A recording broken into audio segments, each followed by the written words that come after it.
Bab 8 Tepi. Sudah terlalu sering dunia Islam dianggap sebagai Timur Tengah, dan hanya itu. Tentu saja Islam bermula di Jazirah Arab dan menjadi kerajaan terbesar di wilayah itu, dari Sungai Nil hingga Sungai Oxus. Tetapi dengan mengidentikannya hanya pada wilayah ini, beberapa kisah paling berharga pun terabaikan. Tempat-tempat terjauh yang paling terjangkau Islamlah, seperti Sub-Sahara Afrika, Tiongkok, dan Asia Tenggara. Hubungan antara Islam di dunia dapat terlihat kompleksitasnya. Afrika Barat. Saat masuk ke Afrika Utara beberapa dekade setelah wafatnya Nabi, umumnya Islam dianut di daerah pantai. Persis seperti Romawi dan Bizantium sebelumnya, umat muslim memilih berdiam di kota-kota sepanjang garis pantai Mediterania karena alasan praktis, termasuk berkaitan dengan kapal-kapal Mediterania dan fakta bahwa pedalaman gurun Sahara menghalangi berkembangnya peradaban mapan yang besar. Peradaban yang berkembang di kota-kota Afrika Utara seperti Qairawan, Tripoli, dan Tangier terdiri atas campuran pengaruh Arab dan Berber. Kota-kota tersebut tumbuh di bawah bendera Islam dan terkait erat dengan peradaban Islam di Timur Tengah serta Andalusia. Dari pusat perkotaan di sepanjang pantai Mediterania, perlahan Islam mulai menyebar ke selatan melintasi gurun Sahara. Di Afrika Barat, lanskapnya didominasi sabana dan sungai Niger. Masyarakat mapan sulit bertahan di padang rumput yang menyebar ke gurun Sahara di utara sungai, seperti halnya di Rimba Raya ke arah selatan. Akibatnya, sebagian besar kerajaan Afrika sebelum dan sesudah kedatangan Islam cenderung berkumpul di dekat sungai Niger, terutama delta pedalaman yang menyediakan tanah pertanian subur. Sekelompok Muslim Berber Tuareg mendominasi rute perdagangan dari kota-kota Afrika Utara, menyeberangi gurun kosong dan masuk ke sabana Afrika Barat. Kerajaan yang berkembang di daerah ini sangat bergantung pada perdagangan Trans-Sahara yang menyediakan pasar bagi barang-barang mereka, terutama emas dan garam. Perdagangan yang sama bukan hanya mengalirkan kekayaan ke Afrika Barat, melainkan juga membawa Islam. Pedagang Muslim yang membuka jalur melintasi gurun mulai bermukim di Afrika Barat, dan pada abad ke-11 masyarakat imigran Muslim dapat ditemukan di berbagai kota besar dan kecil di sabana tersebut. Karena kelompok Muslim tersebut adalah pedagang, bukannya misionaris, Islam berkembang lambat di kalangan penduduk lokal. Orang Afrika Barat bisa masuk Islam sekaligus memegang keyakinan pra-Islam tentang makhluk halus dan peramal selama beberapa generasi. Tak seperti di Afrika Utara, tempat Islam juga tampil sebagai kekuatan politik. Islam di Afrika Barat lambat menyebar ke budaya lokal, menerima pemeluk Islam baru tanpa langsung menuntut mereka mengikuti seluruh keyakinan Islam. Satu-satunya pengecualian itu gerakan Morabitun yang mampu menaklukkan Afrika Barat selama 1 dekade pada abad ke-11. Tetapi sepertinya dampak gerakan ini tak berlangsung lama. Kerajaan Islam pribumi pertama di Afrika Barat adalah Mali. Kerajaan ini didirikan pada 1200-an oleh tokoh mistis Sundiata Keita, penguasa setengah Islam bagi rakyat Mandinka. Ia mendapat julukan Sang Raja Singa. Kabarnya ia diasingkan oleh seorang penguasa jahat, mengumpulkan dukungan dari rakyat Mandinka saat diasingkan, kemudian kembali untuk merebut tahtanya kembali dan menggelari diri Mansa, bahasa Mandinka untuk raja segala raja. Detail cerita ini mungkin telah kabur setelah melewati beberapa generasi pencerita lisan, tetapi yang pasti kerajaan yang didirikan Sundiata di Afrika Barat di wilayah dalam delta Niger segera tumbuh menjadi kerajaan terkaya dan terkuat masa itu. Kemakmuran Mali paling terlihat dalam kekuasaan Mansa Musa yang memerintah dari 1312 sampai 1337. Setelah mengambil alih kekuasaan saat saudaranya Mansa sebelumnya berlayar ke barat menyeberangi Atlantik untuk mencari daratan baru, Mansa Musa memimpin kerajaan yang mungkin menjadi salah satu kerajaan terkaya dan terkuat saat itu. Ketika Timur Tengah berurusan dengan serangan Mongol dan Andalusia menyusut menjadi Emirat Granada, Mali tumbuh di sabana selatan gurun Sahara sebagai entitas politik Muslim utama. Tetapi Mali masih jauh dari pandangan dunia Islam lain yang relatif tak menyadari keberadaan negara itu. Yang paling diketahui tentang Mali pada masa itu berasal dari cerita perjalanan Haji Mansa Musa pada 1324 ke Mekah. yang menjadi ajang pamer kekayaan dan kekuatan Mali pada dunia Islam lainnya. Rombongan Mansa Musa berangkat dari Sabana Afrika Barat dengan lebih dari 60.000 pengiring. Raja ditemani 12.000 orang yang masing-masing berbusana jubah sutra mahal dan membawa 2 kilogram emas dari tambang emas Mali yang terkenal. Unta-unta juga membawa tas pasir emas yang dibagikan kepada orang miskin di sepanjang perjalanan. Banyak warga kota sepanjang jalur perjalanan dibuat kagum oleh arak-arakan megah dari kerajaan Afrika Barat yang tak dikenal ini. Saat tiba di Mesir, yang saat itu dipimpin dinasti Mamluk, Mansa Musa meninggalkan kesan mendalam bagi pejabat lokal. Mereka mencatat bahwa sang raja sangat saleh, tak pernah lupa salat dan menguasai Quran. Di Mesir, kabarnya Musa memberikan banyak emas kepada penduduk kota sehingga inflasi tak terduga mengancam ekonomi. Saat mengunjungi Mesir 10 tahun setelahnya, pengelana bernama Ibnu Battuta mencatat perekonomian lokal belum pulih akibat banjir logam mulia itu. Mungkin yang paling mengesankan dari perjalanan ke Mekah adalah saat kembalinya Mansa ke Mali. Karena Mali masih di tengah proses panjang Islamisasi dan keyakinan penduduk pribumi masih bercampur dengan ortodoksi Islam, Musa menganggap perlunya pengetahuan agama yang lebih baik. Menggunakan kekayaan sebagai alat memajukan Mali, ia membayar sejumlah ulama, guru, dan seniman untuk menemaninya kembali ke Afrika Barat. Orang Arab, Persia, dan Andalusia datang ke Mali bersama Mansa Musa pada 1320-an untuk membentuk masyarakat Afrika dengan pengaruh nyata dari dunia Islam lain. Selain itu, gelombang besar cendekiawan membantu melejitkan Mali ke garda terdepan ilmu pengetahuan. Setengah abad setelah malapetaka Mongol menghancurkan rumah hikmah Baghdad, pusat keilmuan baru bangkit di Sabana Afrika Barat. Pusat keilmuan Mali adalah Timbuktu. Sekitar 20 km di utara sungai Niger, Timbuktu terletak di perbatasan Gurun Sahara dan menjadi tempat pemberhentian utama di sepanjang jalur perdagangan Trans-Sahara. Kota ini berada di bawah kekuasaan Mali selama pemerintahan Mansa Musa dan langsung merasakan manfaat dari kedatangan para ulama. Perpustakaan, masjid, dan universitas bermunculan di Timbuktu sehingga memberikan karakter Islam yang berbeda. Salah seorang yang dibawa ke Mali, arsitek Andalusia bernama Abu Ishaq, ditugaskan oleh raja untuk membangun istana, masjid, dan sekolah di seluruh Timbuktu untuk menyaingi pusat dunia Islam lain yang lebih tua. Musa juga mengirim ulama dari Mali ke utara, pusat pendidikan yang lebih mapan di Maroko, untuk belajar konsep lanjut dalam Islam.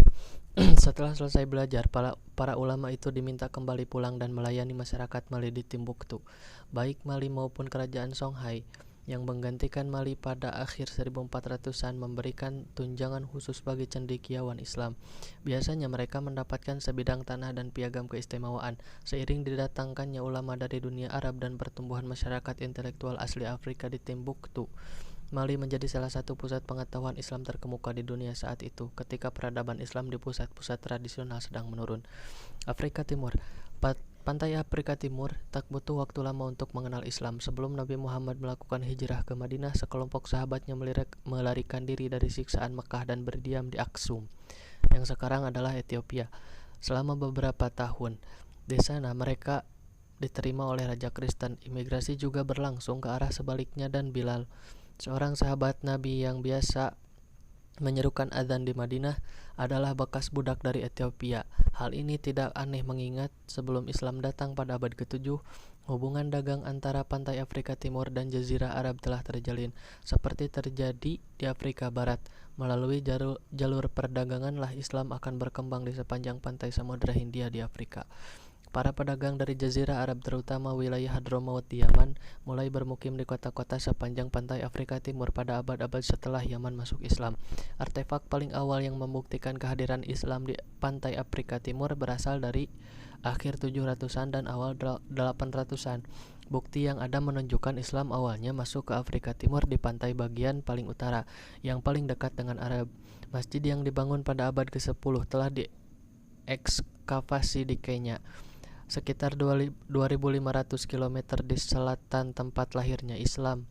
Agama ini telah mengakar lebih jauh di sepanjang pantai Tanzania. Cara utama penyebaran Islam di Afrika Timur melalui perdagangan. Saat jalur perdagangan Samudra Hindia berkembang, kota negara Afrika Timur menerima para pedagang Muslim. Melalui wilayah inilah Islam menyebar ke kawasan pantai. Pola masuk Islam di sepanjang pantai ini termasuk unik. Wilayah Afrika Timur cukup panjang sehingga tak terjadi pergerakan penduduk dalam jumlah besar, tetapi cukup bisa dijangkau sejumlah besar pedagang yang rutin mengunjungi pantai tersebut, dan sebagian pindah secara permanen. Pedagang kaya yang berdiam di kota sepanjang pantai menikah dengan wanita setempat, berasimilasi dengan budaya lokal, tetapi dengan tambahan nuansa Islam. Masyarakat pemukim Arab dan Persia tidak mendominasi penduduk lokal Afrika. Ini percampuran budaya yang khas dan menimbulkan berkembangnya budaya hibrida baru dengan Islam sebagai intinya. Swahili, bahasa asli Bantu di Afrika Timur, menjadi bahasa pengantar di wilayah pantai saat pedagang bepergian dari kota ke kota, mengikat wilayah ini secara budaya dan linguistik. Dengan kedatangan pedagang Arab, Swahili meminjam banyak kata dari bahasa Arab, tetapi Swahili tetap menjadi bahasa asli Afrika. Dengan cara yang sama, orang-orang Afrika di kota pelabuhan mengadopsi berbagai aspek budaya Persia dan Arab, seperti yang terlihat di belahan dunia lain yang mengadopsi Islam. Kedatangan agama baru ini tidak menghilangkan budaya dan tradisi sebelumnya. Sebagai penduduk lokal memeluk Islam, saat penduduk lokal memeluk Islam, negara perdagangan umat Muslim berkembang di sepanjang pantai Swahili.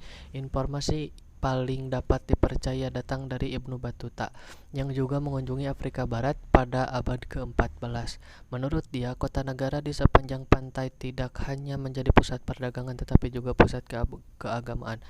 Ibnu Battuta menyatakan Sultan Mogadishu, sekarang Somalia, bergantung kepada penasihat keagamaan dalam masalah sehari-hari di kerajaannya. Di Kilwa dan Mombasa, ia mencatat tentang semangat keagamaan penduduknya dan masih menjadi masjid besar yang terpelihara di kota tersebut. Secara khusus ia memuji Sultan Kilwa yang memberikan perlakuan khusus kepada ulama dan keturunan Nabi, serta secara teratur memberi makan orang miskin. Selain kisah-kisah tentang karakter Islam di pantai Afrika Timur, penting diketahui asimilasi Islam dalam kehidupan orang Swahili. Islam tidak dipandang sebagai agama luar yang dipaksakan kepada orang Afrika oleh imigran Arab dan Persia. Islam sebagai agama pribumi Afrika. Kisah tentang Bilal sahabat Nabi dan kehadiran pengungsi Islam di Abyssinia itu penting bagi penduduk lokal karena membangkitkan rasa identitas yang sepenuhnya Islam sekaligus Afrika. Ada pengaruh budaya luar terutama dari Arab Selatan, Persia, dan India yang dibawa oleh para pedagang dari daerah tersebut. Tetapi mirip dengan bagian lain di dunia Islam, budaya yang dikembangkan berdasarkan karakter wilayah tersebut sebelum Islam dimodifikasi agar sesuai dengan hukum Islam, tetapi tak kehilangan pengaruh dari beragam masyarakat, dan semuanya diikat dalam satu keyakinan yang sama, budak Afrika dan Amerika. Islamisasi Afrika akhirnya membawa penyebaran Islam menyeberangi Samudra Atlantik di Amerika Utara dan Selatan. Begitu kolonisasi Eropa ke dunia baru dimulai. Dengan pelayaran Columbus menyeberangi Atlantik pada 1492, berkembanglah kebutuhan mendesak akan tenaga kerja untuk membangun koloni Eropa di Amerika. Rencana awal dengan memperbudak penduduk asli Amerika ternyata gagal. Jumlah penduduk asli berkurang akibat penyakit yang dibawa orang Eropa. Hampir jutaan orang meninggal pada awal dekade 1500-an.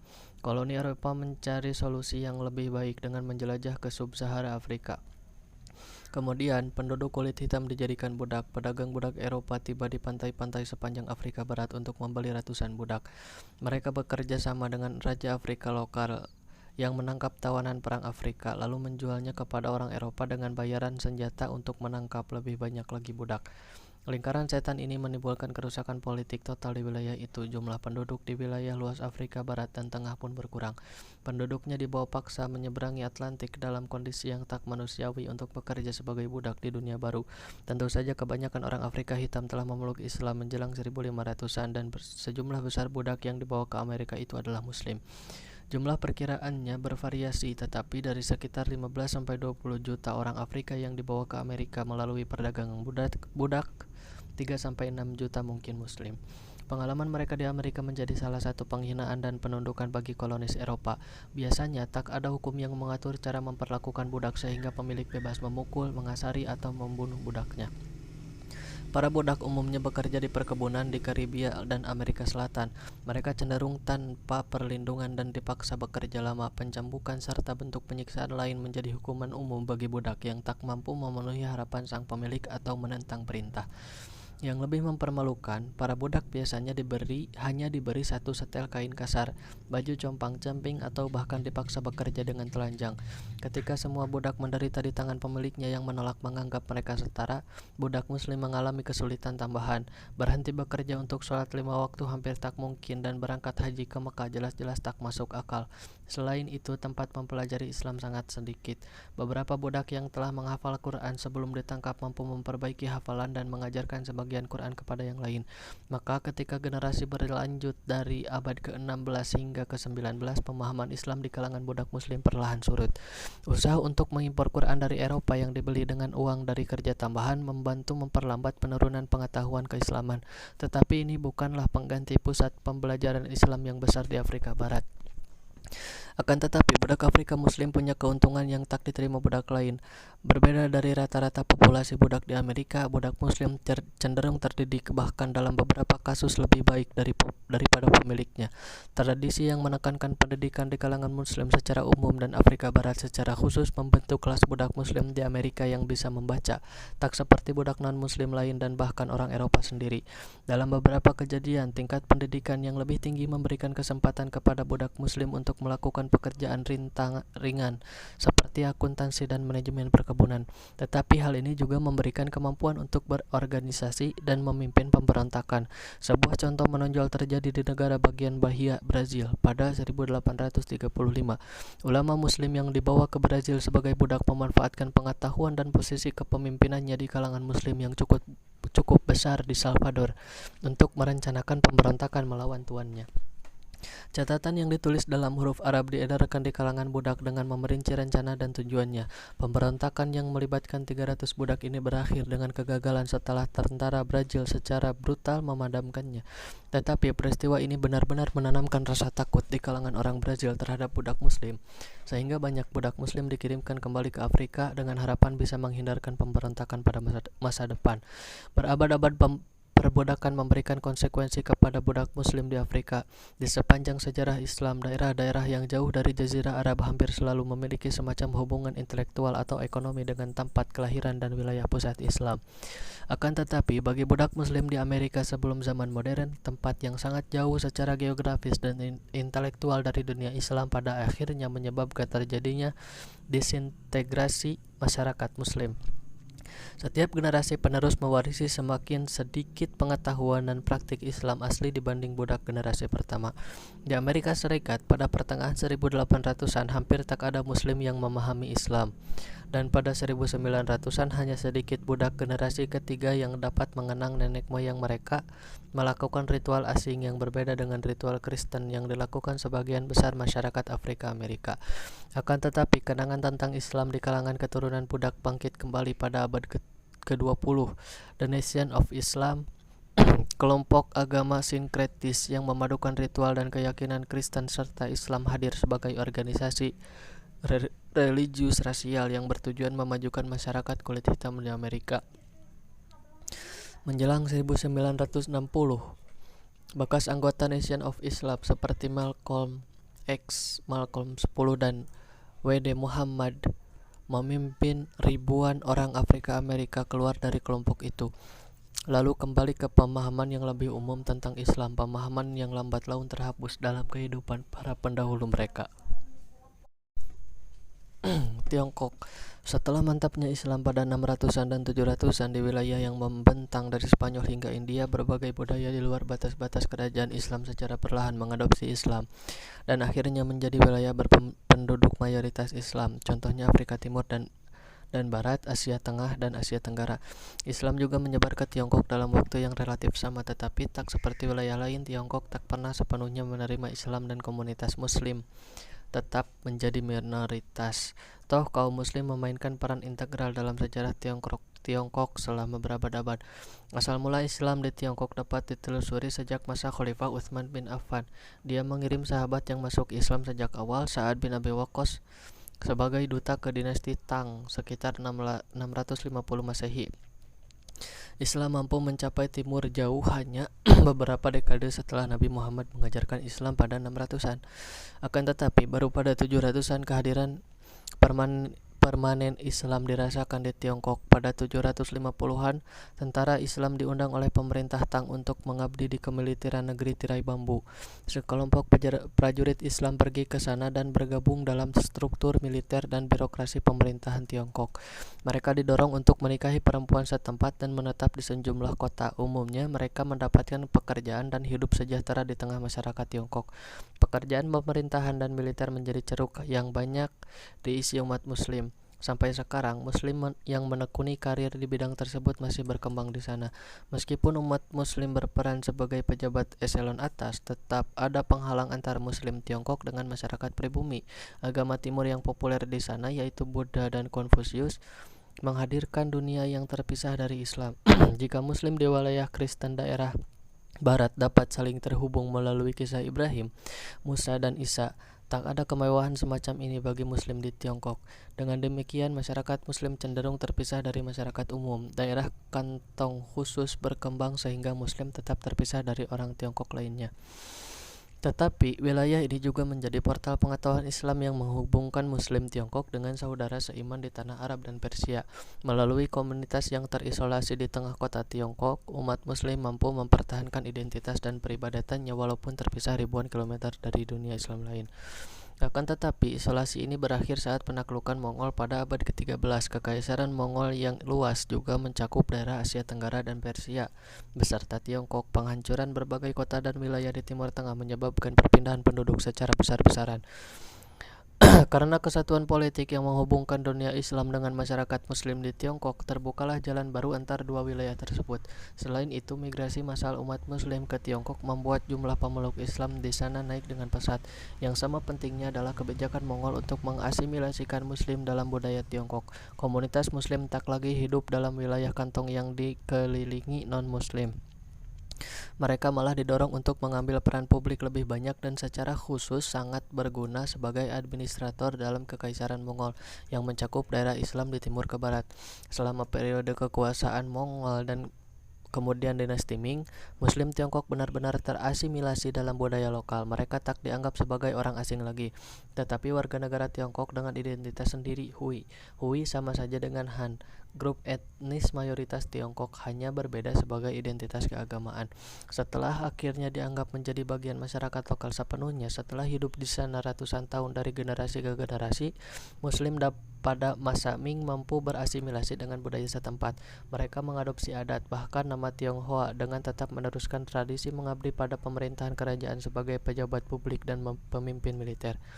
Mungkin Muslim Tiongkok yang paling terkenal hingga saat ini adalah Zheng Ho, yang menjadi salah satu penjelajah terbesar. Ia seorang Hui dari wilayah Yunnan di selatan. Zheng Ho disukai pemerintah Ming dan ditugasi memimpin armada kapal harta karun.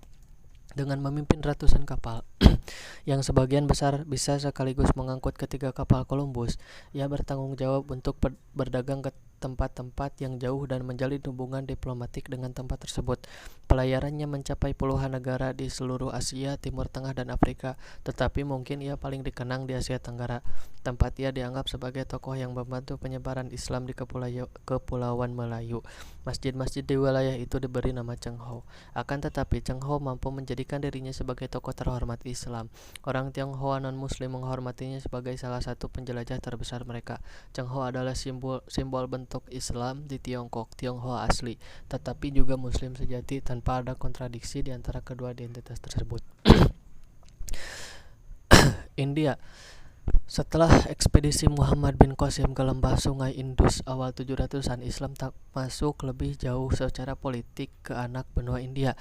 Sebuah tempat didirikan di Sindh, tetapi karena jauh dari ibu kota Islam di Damaskus, kemudian Baghdad, ekspedisi militer lebih lanjut tak dapat dijalankan dan mungkin secara finansial tak bisa dipertahankan. Kehadiran bangsa Turki di dunia Islam mendorong kekuatan Islam lebih jauh ke India. Terdapat catatan terperinci tentang Mahmud dari Ghazni, Sultan Turki yang kali pertama memimpin ekspedisi militer ke pedalaman India, mengangkat diri sebagai pemimpin negara otonom yang beribu kota di Ghazni. dataran tinggi Afghanistan. Ia cukup dekat dengan India sehingga bisa memusatkan perhatian pada anak benua ini. 17 tahun operasi militer ke India Utara menjadi dasar kekuasaannya yang menghadirkan kemakmuran dan kekuasaan bagi dia dan kerajaannya. Meskipun serbuannya merugikan kekuatan dan penguasa lokal di India, ia juga membangun pusat budaya besar dan membantu menyebarkan budaya Persia di seluruh daerah kekuasaannya. Penyair legendaris Persia Firdausi yang mungkin paling banyak berperan untuk membangkitkan budaya Persia setelah kedatangan Islam, dan Al-Biruni, seorang ilmuwan ahli geologi dan ahli fisika, tinggal di Istana Mahmud. Karena perannya sebagai penyokong kesenian dilengkapi dengan serbuan yang bengis, warisan Mahmud di India sekarang ini mewarnai politik modern lebih dari siapapun. Bagaimanapun juga, Mahmud dan dinasti Ghaznavid yang didirikannya telah meletakkan dasar-dasar penaklukan Islam di India. Dinasti berikutnya Ghurrid yang memerintah Afghanistan dan mampu meluaskan batas-batas mereka lebih jauh ke India dengan merebut Delhi pada 1192. Ghurrid mengandalkan tentara budak dari Turki asli sebagai anggota inti pasukannya, persis seperti dinasti Ayyubiyah di dunia Islam bagian barat. Sama dengan rekannya di Mesir yang mendirikan Kesultanan Mamluk, para tentara budak di India akhirnya menggulingkan tuan-tuannya dan mendirikan dinasti sendiri, Kesultanan Delhi. Kesultanan Delhi memerintah sebagian India sejak 1206 sampai kedatangan Mughal pada 1526. 5 dinasti budak terpisah, Mamluk, Khilji, Tughlaq, Sayyid, dan Lodhi memerintah dari Delhi selama 3 abad kesultanan. Suksesi dan konflik politik tidak berlaku penting untuk disebutkan secara detail, tetapi ada kecenderungan politik yang memberikan karakter khusus pada Kesultanan Delhi. Pertama, kesultanan dijalankan sebagai dinasti budak Turki. Tidak seperti Mamluk di Mesir, kekuasaan jarang diturunkan dari ayah kepada anak. Malahan, saat sultan meninggal, seorang jenderal baru akan dipilih oleh tokoh-tokoh kerajaan untuk menggantikannya. Sultan dapat diturunkan dan dicopot dari kekuasaannya oleh bawahan jika gagal memenuhi kewajiban sebagai pemimpin negara. Ini menjaga budaya puas diri yang menyerang dinasti kesultanan setelah beberapa generasi pertama. Selain itu, sebagian besar Sultan Delhi tidak mengklaim gelar khalifah. Mereka menyadari otoritas tertinggi Abbasiyah sebagai pemimpin dunia Islam dan menganggap diri sebagai warganya. Bahkan setelah penghancuran Baghdad dan pengasingan Abbasiyah sebagai pemimpin boneka di Kairo, Kesultanan Delhi secara teratur mengirim utusan kepada khalifah untuk mendapatkan persetujuan dan izin memerintah di bawah otoritasnya. Meskipun dipaksakan oleh ribuan kilometer rangkaian pegunungan tinggi di Himalaya dan Hindu Kush, Kesultanan Delhi berusaha menjaga India tetap terikat dengan dunia Islam lain, paling tidak secara nama. Era Kesultanan Delhi juga terkenal karena penyebaran Islam di daerah kekuasaannya. Tentu saja Islam sudah hadir pada awal 600-an di India, saat pedagang Arab muncul di pelabuhan sepanjang pantai Samudra Hindia. Tetapi dibutuhkan adanya perlindungan entitas politik Islam untuk benar-benar menyebarkan Islam hingga pedalaman kepada sebagian besar penduduk India. Kesultanan Delhi menyediakan kesempatan tersebut. Golongan sufi menikmati dukungan kerajaan dan bisa bepergian ke seluruh India untuk berdakwah ke segala lapisan masyarakat. Sufisme dengan fokus spiritualnya mendapatkan lahan subur di anak benua ini sebab penduduk asli yang politeistik akan sulit menerima monoteisme ketat dalam Islam tanpa adanya dimensi spiritual mendalam. Ulama keliling yang kebanyakan datang langsung dari Arab dan Persia mengajarkan pemenuhan spiritual dan bentuk hubungan baru dengan Allah yang membantu mereka mendapatkan gelar pengikut selama perjalanan. Selain itu, sifat egaliter dalam Islam yang diteladani dari Nabi saat menyatakan semua orang sama di hadapan Tuhan, menawarkan jalan keluar untuk sistem kasta Hindu yang terkenal kaku dan tak setara. Jumlah pastinya sulit untuk diketahui, tetapi melalui gabungan dakwah ulama keliling dan perdagangan Samudra Hindia yang membawa pedagang ke daerah Gujarat dan Bengali, Islam mampu mendapatkan kedudukan dalam masyarakat India hampir di seluruh anak benua. Walaupun demikian, jumlah populasi Muslim tak pernah melampaui posisi Hindu. Asia Tenggara, pengaruh pedagang dan pendakwah yang bepergian untuk mengajak penduduk setempat masuk Islam semakin kuat ke wilayah timur di Kepulauan Melayu. Wilayah ini sudah lama menjadi perlintasan perdagangan yang menghubungkan pedagang dari India dan Tiongkok. Orang Tiongkok kurang mampu menyebarkan budaya dan pemerintahan mereka sendiri karena tradisi birokrasi dan kerajaan yang kaku. Sedangkan orang India lebih luas, maka sebelum peralihan milenium pertama, Buddha dan Hindu yang diekspor dari India telah berkuasa di Asia Tenggara. Kerajaan Buddha Sriwijaya di Pulau Sumatera dan Kerajaan Medang di Jawa merupakan sebagian dari sekian banyak kerajaan yang menyebarkan pengaruh India ke wilayah ini. Tetapi, begitu Islam telah memantapkan diri di kalangan penduduk pantai India, terbukalah peluang bagi pedagang dan pendakwah yang tinggal di India untuk menyebarkan pengaruh baru Islam ke Asia Tenggara. Sekali lagi, perdagangan yang memainkan peran utama dalam penyebaran Islam di daratan yang jauh dari gurun Arab, tempat lahirnya Islam. Raja-raja lokal tertarik masuk Islam karena peluang ekonomi yang dihadirkan. Islam menyediakan perangkat bagi perdagangan di Samudra Hindia yang membentang dari kota-kota negara Afrika Timur, Arab hingga pesisir India. Kesamaan agama dengan bahasa Arab sebagai pengantar niscaya membantu perdagangan antar wilayah yang tak memiliki banyak kesamaan. Jika seorang raja di Asia Tenggara masuk Islam, ia juga bergabung dengan masyarakat ekonomi yang menguntungkan ini. Begitu para penguasa mulai masuk Islam sekitar 1100-an, kerajaan muslim yang kuat muncul di kepulauan ini. Islam mulai menyebar di kalangan penduduk lokal Kepulauan Melayu melalui penguasa muslim. Kisah-kisah tradisional di wilayah ini menyatakan umumnya seorang rajalah yang pertama-tama masuk Islam, diikuti oleh penasihat dan keluarga dekatnya. Kemudian Islam akan menyebar di masyarakat. Raja-raja ini mungkin menyediakan kesempatan bagi para pendakwah yang banyak diantaranya mengajarkan Islam melalui sufisme, datang dan menyebarkan Islam kepada penduduk lewat cara yang sama dengan Kesultanan Delhi. Perbedaan utamanya di Asia Tenggara, pendakwah kebanyakan berasal dari pinggiran Samudra Hindia, terutama Yaman. Maka mazhab fikih yang menonjol di Afrika Timur, pesisir India, dan Asia Tenggara adalah Imam Syafi'i, sebab Yaman merupakan pusat ajaran Syafi'i. Selain kunci perdagangan Samudra Hindia, sebaliknya, India Utara lebih dipengaruhi mazhab Hanafi yang populer di Persia dan Asia Tengah. Kerajaan-kerajaan Islam yang berdiri selama dan sesudah Islamisasi Asia Tenggara terkait dengan dunia Islam lain melalui jaringan perdagangan Samudra Hindia. Kerajaan Islam pertama, Samudra Pasai, yang terletak di Pulau Sumatera, berdiri paling tidak pada 1200-an saat Marco Polo mengunjungi dan menyaksikan ciri-ciri Islam di kota pelabuhannya. Seabad kemudian, Ibnu Battuta mencatat tentang pemerintahan kerajaan dan kekuasaannya. Dari Pasai, Islam menyebar ke timur hingga Kerajaan Malaka yang berdiri di sekitar 1400 Masehi, terletak di selat yang dilalui hampir seluruh pelayar India dan Tiongkok. Kerajaan ini menjadi salah satu kerajaan terpenting di wilayah tersebut, ditopang kemakmuran perdagangan yang sangat besar dari kapal-kapal yang melintasi perairannya. Malaka berpengaruh besar terhadap wilayah sekitarnya.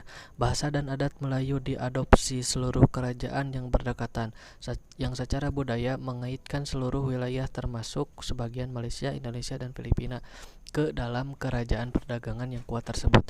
Pengaruh budayanya juga berfungsi sebagai kendaraan bagi Islam. Identitas Melayu berkaitan dengan identitas Islam, sehingga jika seorang masuk Islam, dikatakan orang itu sudah masuk Melayu.